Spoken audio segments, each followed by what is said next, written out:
আসসালামু আলাইকুম রহমতুল্লাহি আবরাকাতু। ইন্নাল হামদুলিল্লাহ ওয়াসসালাতু আলা নবী সাল্লাল্লাহু আলাইহি ওয়াসাল্লাম। সম্মানিত প্রিয় দর্শক, যে যেখান থেকে দেখছেন শুনছেন, সকলকে আন্তরিক শুভেচ্ছা ও অভিনন্দন। প্রিয় দর্শক, আজকে আপনাদের সামনে গুরুত্বপূর্ণ একটি আলোচনা নিয়ে হাজির হয়েছি।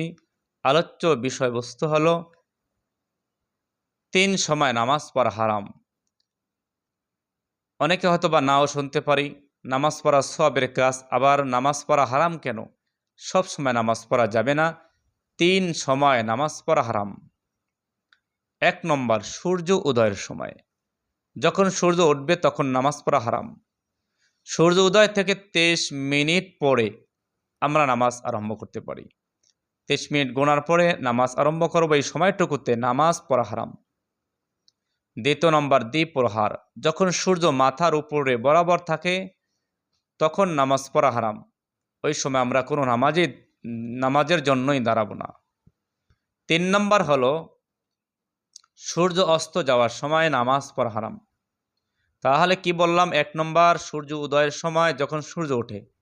2 নম্বর দ্বিপ্রহার, যখন সূর্য মাথার বরাবর হয়ে থাকে। 3 নম্বর সূর্য অস্ত যাওয়ার সময়। এই 3 সময় আমরা নামাজ পড়া থেকে বিরত থাকব। আর আমরা চেষ্টা করব বেশি বেশি নফল নামাজ পড়া।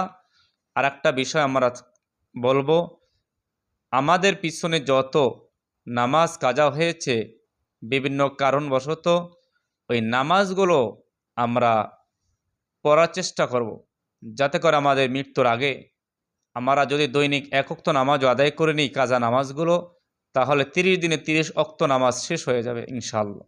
এই আমলগুলো করার চেষ্টা করব। আল্লাহ তৌফিক দান করুক। আসসালামু আলাইকুম ওয়া রাহমাতুল্লাহ।